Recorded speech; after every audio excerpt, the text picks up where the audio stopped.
الشيطان الرجيم پناہ مانگتا ہوں میں اللہ کی شیطان مردود سے۔ بسم الله الرحمن الرحيم شروع اللہ کا نام لے کر جو بڑا مہربان نہایت رحم والا ہے۔ وآمنوا بما أنزلت مصدقا لما معكم ولا تكونوا أول كافر به ولا تشتروا بآياتي ثمنا قليلا وإياي فاتقون۔ وآمنوا اور تم ایمان لاؤ بما انزلت مصدقا لما معكم بما اس پر انزلت جو میں نے نازل کیا مصدقا تصدیق کرنے والا لما اس کی معکم جو تمہارے پاس ہے ولا تکونوا اور نہ ہو جاؤ اول کافر بھی پہلے کافر پہلے انکار کرنے والے بھی اس کا ولا تشتروا اور نہ عوض لو بآیاتی میری آیات کا ثمناً قیمت قلیلاً تھوڑی وَإِيَّايَ فَاتَّقُونَ اور مجھی سے ڈرو وَلَا تَلْبِسُوا الْحَقَّ اور نہ ملاؤ حق کو بالباطل باطل سے وَتَكْتُمُوا الْحَقَّ اور نہ چھپاؤ حق کو وَأَنْتُمْ تَعْلَمُونَ جبکہ تم جانتے بھی ہو۔ وَأَقِيمُوا الصَّلَاةَ اور قائم کرو نماز کو وَآتُوا الزَّكَاةَ اور ادا کرو زکوٰۃ وَارْكَعُوا رکوع کرو مع الراکعین رکوع کرنے والوں کے ساتھ۔ یہودیوں کو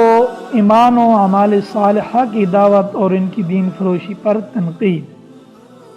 وَآمِنُوا بِمَا أَنزَلْتُ مُصَدِّقًا لِمَا مَعَكُمْ یعنی یہود کو خطاب کر کے حق تعالی شانہ فرماتے ہیں اس کتاب یعنی قرآن پر جو میں نے محمد صلی اللہ علیہ وسلم پر نازل کی ہے ایمان لاؤ۔ اول تو محض اس وجہ سے کہ قرآن کو بھی اللہ ہی نے نازل کیا، جیسے تم تورات پر اس وجہ سے ایمان لائے کہ اللہ نے اس کو اتارا ہے، اس طرح یہ بھی اللہ کی اتاری ہوئی کتاب ہے، اس لیے اس پر بھی ایمان لاؤ۔ اس کے علاوہ یہ کتاب جو محمد صلی اللہ علیہ وسلم پر نازل ہوئی یہ اس کتاب جو موسیٰ علیہ السلام پر نازل ہوئی تھی یعنی تورات اس کے کتاب الہی ہونے کی تصدیق کرتی ہے۔ وَلَا تَكُونُوا أَوَّلَ كَافِرٍ بِهِ وَلَا تَكُونُوا اور مت بنو تم سب سے پہلے انکار کرنے والے۔ تو اس بنا پر کہ پہلا فرقہ اہل کتاب میں یہود کا ہے جو مدینہ اور خیبر وغیرہ میں آباد تھے، دوسرا فرقہ نصارہ کا شام و یمن وغیرہ میں آباد تھا۔ بس یہود جو اہل علم بھی کہلاتے تھے اور خاندان نبوت سے تھے وہ اگر حضرت صلی اللہ علیہ وسلم کی نبوت اور قرآن کا انکار کریں گے تو نصارہ بھی ان کا دیکھا دیکھی انکار کریں گے۔ اس لیے فرمایا اے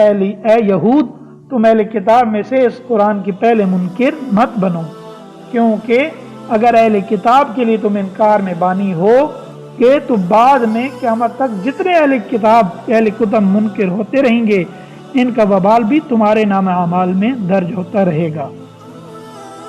وَلَا تَشْتَرُوا بِآيَاتِي ثَمَنًا قَلِيلًا وَإِيَّايَ فَاتَّقُونَ اور مت لو میرے احکام کے بدلے میں تھوڑا سا معاوضہ اور مجھی سے پورے طور پر ڈرو۔ علماء یہود کی یہ عادت تھی کہ وہ کتب انبیاء میں کبھی عمدن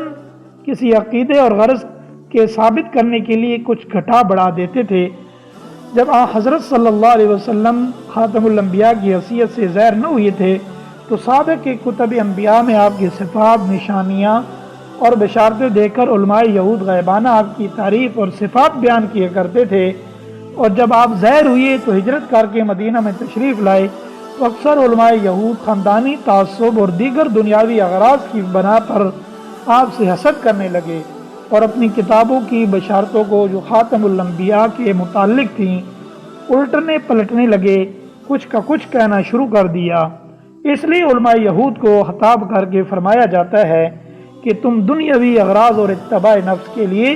میرے آیات و احکام کو نہ بیچو، یعنی میرے احکام چھوڑ کر ان کو بدل کر اور چھپا کر عوام الناس سے